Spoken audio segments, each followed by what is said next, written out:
Who dat to the Who Dat Nation, and welcome to the Dome Patrol podcast, your podcast for the New Orleans Saints here on the KB Radio Network.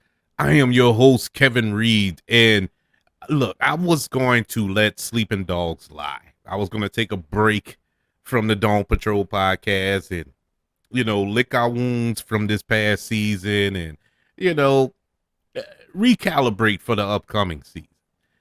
But things have transpired to the point where I have to speak on it, because if I don't, I'm going to lose my mind. Of course, the big news for the New Orleans Saints this postseason, the Saints let go of 3 assistant coaches, one of them being offensive coordinator Pete Carmichael. I was planning on discussing that. I actually was going back and forth about doing a show about Pete Carmichael, and I decided to do it. And I was getting my notes together and everything and prepared to record this episode solely dedicated to one Pete Carmichael Jr. And then Mickey Loomis decided to sit behind a microphone and completely disrespect the Who Dat Nation. In my humble opinion, I feel disrespected by the manner that he got up there and spoke. And I never felt so offended as a Saints fan. I so disrespected as a Saints fan. It was unbelievable, the things that were coming out of this man's mouth. And I don't know. I honestly don't know where to go or where to begin when it comes to Mickey Loomis and his postseason, end of the season, whatever press conference that he had.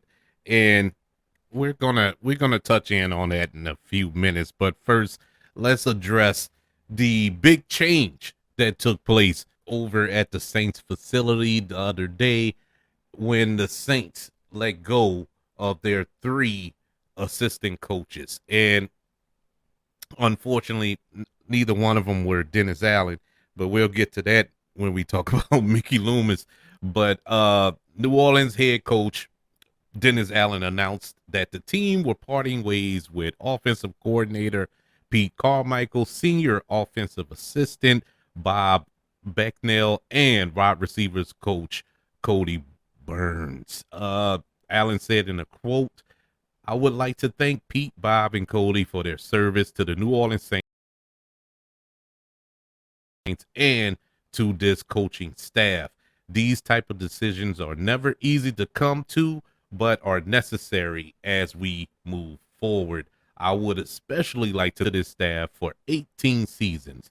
I have a tremendous amount of respect for the job he has done and as a colleague." That was a quote from Dennis Allen on the firing of Pete Carmichael. And I got to say this, as much as I was calling for the man head, and I still support this decision, it needed to be made.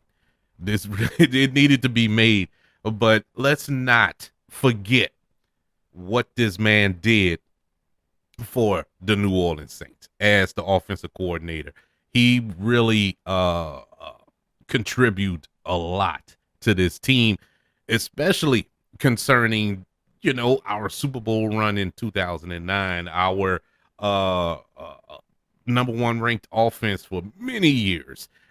He was a big part of that. Now, Sean Payton, of course, called the plays and, ran the offense with Drew Brees, who was the de facto offensive coordinator, but he was a big part of it. He was in the room with these guys, putting the game plan together and, finding schemes. And so that's why when the Saints decided to name him the offensive coordinator after Sean Payton left, I wasn't too upset with that. I was like, okay, that's cool. I can deal with that, but as time went on, we learned different. We learned that this wasn't for him. This just was not working. At times, the offense did look good. I don't have to go far back. Just go the last 4 out of the 5 games of this season, and the Saints offense was clicking on all cylinders. And so I got to tip my hat to him there. But it was so inconsistent. And with the amount of talent on this Saints offense, the Saints shouldn't have been struggling the way they did offensively for the past 2 to 3 years. And it was really time to move on. Really last year, to be completely honest with you. Of course, let's not forget when Sean Payton, quote unquote, retired from the New Orleans Saints, so did Pete Carmichael. Pete Carmichael retired. When Dennis Allen was hired as head coach, he begged and pleaded to Pete Carmichael to come back to coach the offense. And reluctantly, he came back. And so it wasn't like this was his dream gig. It wasn't like this is something he wanted. They really had to beg him to come back. And that right there kind of made you feel, or at least made me feel like, I don't know about this. If he's not 100% in, why are we hiring this guy? There are many offensive coordinators or offensive minded coaches that are begging and pleading for jobs, and they can't get it. But this man didn't even want the job, and you basically forced him to take the job. I was always confused by that. But it is what it is, and we saw the results over these last 3 seasons as the offensive coordinator. Now, he was the offensive coordinator for the New Orleans Saints since 2009, but prior to that, in 2007 and 2008, he was the quarterbacks coach and the passing game coach. But Pete Carmichael basically came over to the Saints when the Saints signed Drew Brees. He was in San Diego when the Chargers were in San Diego at that time. He was the assistant wide receivers coach and quality control coach in San Diego for a number of years with Drew Brees. So when Drew Brees came over, it was pretty much Drew Brees' idea to hire Pete Carmichael and put him on the offensive staff. And it worked for the most part. It actually worked until it didn't. So here we stand. It was time. That's basically all I could say. And I do thank Pete Carmichael. I really do. I think that he is a good offensive minded coach. But we're in a league now where that style of offense is pedestrian. That is prehistoric. It's not even ran that way no more. It was innovative in the early 2000s, with Sean Payton and him and Drew Brees getting together and, building this offense around Drew Brees. But now that's not the case. We have teams out here such as the 49ers who are super innovative in the way they run an offense. Kyle Shanahan has one of the most innovative offenses in the league right now. A piece of his coaching tree is over in Miami with Mike McDaniels. You see how their offense is ran. Matt LaFleur in Green Bay has an offense that is run pretty innovative. Sean McVay with the Rams, pretty innovative offense. These are the new style of offense that are ran in this league. And, anything else is pretty much pedestrian. You get what I'm saying? So we really have to get with the times. I'm not saying so much emulate everything that the 49ers or the Eagles or the Dolphins or whoever are doing, but we have to change it up. It is bad, and I've said it multiple times on this show throughout the season. It is bad that I'm sitting in my recliner watching the game on television and seeing them break the huddle and knowing exactly what play they're about to run. And if I'm sitting here dissecting this offense and knowing exactly what they're about to do, you can best believe the defensive coordinators on the other side of the field know what they're doing. They study film. I just casually watch games, as a fan, as a lover of the sport. These are guys that put food on their table watching the football games and studying tendencies and stuff like that. So if I know, I'm more than certain they know, and they show it on the field. Struggling in the red zone, stuff like that. If the only innovative thing you can do is put in Taysom Hill and trying to throw off a defense when everybody knows what Taysom Hill is going to do, you're not doing a good job. So it's time to switch it up. And this was a good move by the New Orleans Saints. This is not anything to disrespect Pete Carmichael. I honestly thought they was going to let him bow out gracefully, let him step down. But ultimately he was fired, which, stinks for him. But, it was time to go. And the wide receiver coach and the assistant coach, look, I don't know about that. I guess that was part of Carmichael's team, they all go type deal. But wide receivers look decent to me. That wasn't the issue. The issue is the rest of the offense. Why they didn't fire Doug Marrone, our offensive line coach? That's a problem. Now they got better as the season went on, but it's still a problem. And the defense suffered this year. You brought in Joe Woods as the defensive coordinator. The defense looked bad this year. It looked so bad that everybody on that defense looked old at times. Now, there were portions of the season where the defense looked dominant, didn't allow a touchdown for a couple of weeks straight and all this here. Yeah, but overall, they looked bad. I mean, everything crumbled.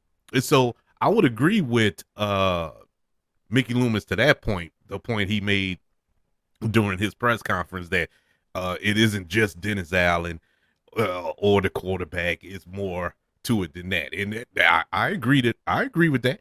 Everybody's culpable. Everybody's to blame. But you know what? Ain't no point prolonging it. Let's get into this dumpster fire of a press conference that Mickey Loomis felt the need to hold at his end of the season press conference on Wednesday. Despite firing longtime coordinator Pete Carmichael on Tuesday, Loomis remained steadfast and convicted in his decision not to fire Dennis Allen.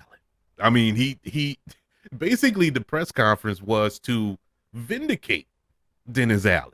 When asked about the decision to bring back Dennis Allen, Mickey Loomis reached in his pocket and pulled out a sheet of paper and saying the lazy thing to do is to assign blame to coaches and quarterbacks based on the results of the season. I thought that's what we do. I thought that's what football is. So you know what I'm saying? I mean, who's to blame then? I guess it was Pete Carmichael, which contradicts another press conference that Mickey Loomis had a few months back. Well, not even a few months. It was a few weeks ago where he said that we got the right guys in the building. Well, if that was true, why is Pete Carmichael gone? But I digress. He went on to list how some of the league's Hall of Fame legendary coaches began their careers. And this is where it got insane for me.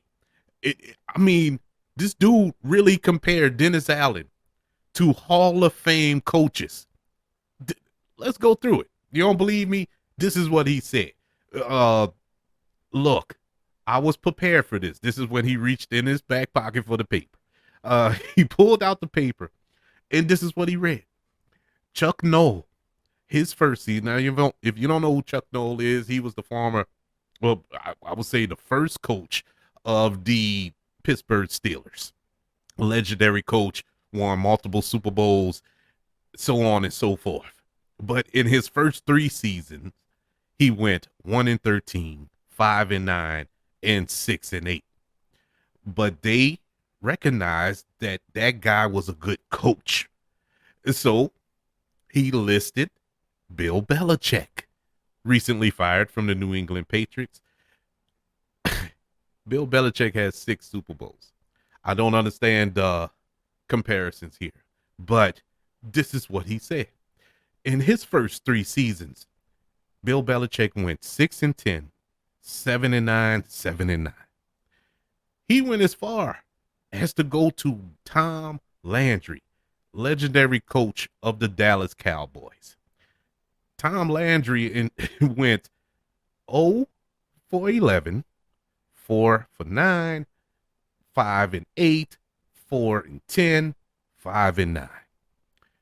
Hall of Fame coaches, all of them. Bill Walsh, first year, 2-14. Second year, 6-10. I think the easy thing to do is just look at the results and say, oh no, we got to have a change. And I'm still quoting Mickey Loomis here. This isn't me. This is Mickey Loomis. He went on to say, you got to look beyond that. What are the reasons why we were 9-8 instead of 13-4? It's collective. It's the players. It's the coaches. It's me. It's our personnel staff, our roster. It's variables sometimes we don't have any control of. Look, let me ask you a question, everybody out there. Am I tripping? Am I tripping thinking that this dude is trying to convince us that these first 3 seasons under Dennis Allen were just the preliminary to a Hall of Fame career as a head coach for Dennis Allen? He can see it. He has the vision. You know, he's John the Baptist here. That's the tone that he, mind you. Another caveat that I left out here, the dude was chewing gum throughout the whole, and I mean chewing it like a horse, chewing gum throughout the whole press conference. It was disgusting. It was like the most pompous, privileged attitude you can ever have in a press conference. But this is the tone that he's setting here. You know, that I guess we stupid. We can't see the forest for the trees. You know, oh, don't look at the results. What are you talking about?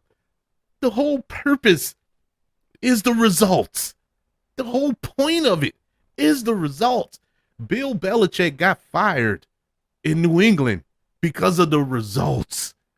A Hall of Fame coach, a multi-Super Bowl winning coach got fired because of the results. Pete Carroll in Seattle got fired because of the results. That's how you lose your job. That's how jobs are evaluated. If you're not doing good enough, you get fired. That's on any job. I don't care if you're the head coach of an NFL team or you are flipping burgers at Burger King. If you are not doing what you're supposed to be doing, you're going to get fired. But this dude is trying to convince us as a fan base that we need to be patient. Okay, let's look over Dennis Allen. Dennis Allen is 24-26 as a head coach. Dennis Allen currently has the lowest win percentage of any active head coach in the league at 34.3%. Dennis Allen this season had the easiest schedule in football. He played no quality quarterbacks. He was in the worst division in football, and he is sitting at home right now. He didn't even make the playoffs. You can't sit here and tell me that his quality of work is sufficient as a head coach. You cannot convince me of that. The last thing we remember of this season is the infamous touchdown from the victory formation and how the team got together and vetoed what Dennis Allen said, completely disregarding his wishes and it ultimately disrespecting because they have no respect for him. Any player, if they had any respect for that man, they wouldn't have did that. They're not doing that against with Bill Belichick as the coach. They're not doing that with Bill Parcells. They're not doing that with Sean Payton. They're not doing that with the with any coach that was listed by Mickey Loomis. They weren't going to allow that.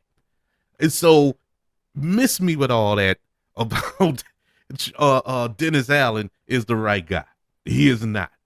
But the thing is, Mickey Loomis' mindset is stay in the path no matter the results of what the Saints have done for the entirety of the post-Drew Brees, Sean Payton era. Before Dennis Allen became the head coach of the Saints in 2022, he was the Saints defensive coordinator for 7 years. Before that, Dennis Allen spent 6 combined seasons between 2006 and 2015 in various position roles. The New Orleans Saints are 16-18 under Dennis Allen these last 2 seasons, finishing 9-8 this season, despite having one of the easiest schedules in football and playing in the league's weakest division. They're also finishing 2023 with the oldest roster in the league, nearly half a year older than second place. The Saints have not made the playoffs since Brees retired, and 6 different quarterbacks have started games in the last 3 seasons. At the start of the next league year in March, the Saints will be $82.2 million over the cap, nearly double of the second worst in the league. Even worse, Saints fans can expect more of this in the future. So buckle up for this excitement. Mickey Loomis reiterated the slow play mantra that when it came time to ask about finding a new offensive coordinator, this is a quote from Mickey Loomis. Look, one of the mistakes in our league is we're in a rush, in a race to hire people because we're afraid of someone else beating us to the draw. I think that's a mistake. I think the most important thing is the right guy in the right situation. Take your time. Make sure it's a thoughtful, planned decision. We're going to go through the process and make the right hire. And on that note, I would say this. I understand that we don't want to rush and just hire a Joe Blow. Somebody to fill in the position just to fill in the position. But that's not a mistake to rush and get somebody who's proven. You know what I'm saying? You have players, not players, but you have coaches who are, hot items, man. You need to get them in the building and get them on your staff before somebody else scoops them up. For instance, you have 2 teams in this division. You have 2 teams in this division who are searching for coaches. Atlanta is searching for a coach. Carolina is searching for a coach. And so just in our division, they're ahead of us. They're ahead in the search to scoop somebody up. We're sitting here, playing the waiting game and going to end up with Kevin Reed as your offensive coordinator because they can't find nobody else. That's not smart. That's not smart. You've been in the NFL for, I don't know how long Mickey Loomis has been a general manager, for about 20 years now. I think you know everybody in the league. You know who is who and who can do what and who is available.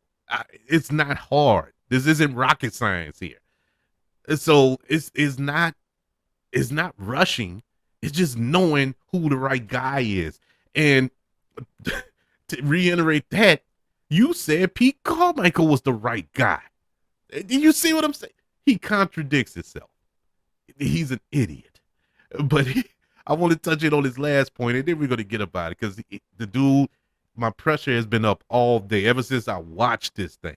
It's been up all day because this dude is a moron. Anyway, Mickey Loomis said he believed it would be lazy to blame the Saints struggle this past season on Dennis Allen or quarterback Derek Carr. That's not being lazy. That's having two eyes. And in my case, four. I can see that these people don't know what they're doing. I'll give Derek Carr a little, and I mean minuscule, pass. I'll give him a little pass because I believe in my heart of hearts, Derek Carr can be a good quarterback. Not awesome, not great, definitely not Drew Brees, but I believe Derek Carr can be a serviceable quarterback with the right coaching. But he doesn't have it here. It definitely wasn't Pete Carmichael. It was I don't think he respected the man because poor Pete Carmichael got cursed out by Derek Carr on the sideline for one of them games. I forgot which one. But yeah, it wasn't him.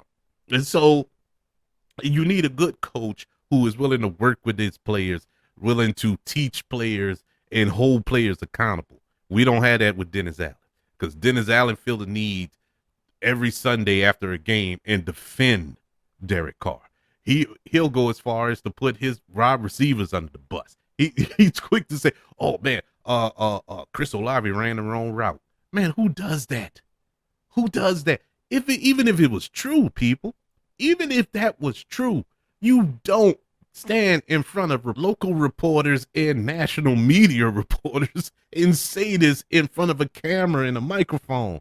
You do that in the locker room. That just goes. That's part of the problem. It's not being lazy. It's not being lazy. It is having eyes, man. It's watching every game. And for him to double down on this, because he said this a few weeks back, the same thing. That, we don't know football, yet we don't know what we watching. How we don't know? And then gonna tell us not to look at the results? Huh? Huh? Look at Philadelphia. The Philadelphia Eagles. The Philadelphia Eagles went to the Super Bowl last season. They lost, but they went. This season, they struggled. They got into the playoffs and got bounced in the first round. Nick Sirianni, their head coach, his head is on the chopping block. And it was like this before they got into the playoffs. Why? Because they were holding him accountable. They were holding him accountable because he's the head coach. But not here in New Orleans. We don't care about results. See, the fans in Philadelphia, they expect to win. They want to win. Their goals are Super Bowls. But here, mediocrity. That's fine. That's cool. At least we finished above 500. Man, miss me with all that. But anywho, the big news of the day, we've moved on from Pete Carmichael. And so what's next for the Saints? Now, let's address the John Gruden situation. John Gruden is in New Orleans right now. I've seen pictures of him at the New Orleans airport, and I don't know if he was coming or going, but he was definitely at the airport. And so that tells me he was here, and that tells me he talked to Saints officials or Mickey Loomis or whoever. And so I don't know what's the way of thinking there. I'm not 100% behind this like other people are with John Gruden coming here. And it's not because of the racist stuff or whatever that he said or whatever the case may be.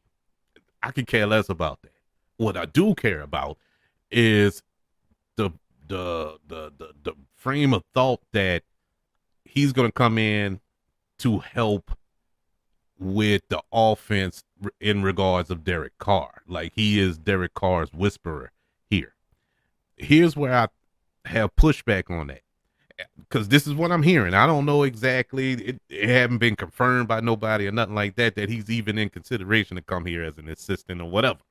But they act like Derek Carr was throwing for 5,000 yards and 50 touchdowns when John Gruden was his head coach in Las Vegas. That's not true. As much as I can remember, they didn't get along. They didn't like each other. So what's the frame of mind that he's going to come here in New Orleans, coach Derek Carr, and make him better than he's been playing or whatever? I'm not believing it. I'm not buying that. If he comes and whether he's the offensive coordinator or the assistant head coach or whatever the case may be, I don't know. But I'm just not sold on it. He could do good. I pray that he do if he comes here. I hope that he helps us win. Anything to help us win. I'm for that. But I'm just not sold like everybody else is regarding this situation. Some names that have been bounced around as far as a replacement for Pete Carmichael. You have, of course, Eric Bieniemy name thrown out there. Cliff Kingsbury, who was the former head coach of the Arizona Cardinals. Joe Brady name was floating out there. Oh man, what was the other one? Well, actually, it was a couple of more. I can't think of their names. Well, whatever the case may be, let's get it done. Let's get it done. Let's not do this slow trickle thing that Mickey Loomis is talking about. I mean, if you find the guy, you find the guy. What you waiting on? let's get it done. So, oh boy. So that's that. That's that. I just wanted to talk a little about that, get a little bit of that off my chest because Mickey Loomis got me hot, boy. He got me burnt up with all of this. Man, this dude, bruh. This dude. Woo. I mean, Lord knows, I wasn't expecting Mickey Loomis to fire Dennis Allen. I'm not crazy. You know, I followed this team my entire life. I know he wasn't going nowhere. But at the same time, don't sit here and try to convince me that this dude is better than what I see him as. I see him as complete trash. And I mean, you are who you are. I mean, you are who you are. I'm not making it up. Nobody else is making it up. Your record dictates that. And so it is what it is. Also, the Saints did let go their running back coach, Joel Thomas. Actually, I don't know if they let him go, but I know I think he went to the Giants for that same position. But either way, he's not on the team anymore. He's not on the coaching staff no longer. So a good portion of the offensive coaching staff is gone. I think Ronald Curry is still here. He was the quarterbacks coach, I believe, and passing game coordinator. If he's in consideration, I'm cool with that as well. I'm not opposed to that. It seems like the players respond to him pretty well. So, hey, if that's what it is, that's what it is. But we need to change it up. You know, don't come in here and do the same thing Pete Carmichael was doing. Let's change it up. But we shall see moving forward. But I would like to know from the Who Dat Nation, how do you feel about all of these transactions that have taken place over the past couple of days with the firing of Pete Carmichael and some other assistant coaches, as well as Mickey Loomis' comments? Let me know by email, kbradiopodcast@gmail.com. You can also let me know on social media. Just search for the KB Radio Network on all social media platforms. Don't forget that we're on YouTube as well. Subscribe to the KB Radio Network channel and like this video if you don't mind.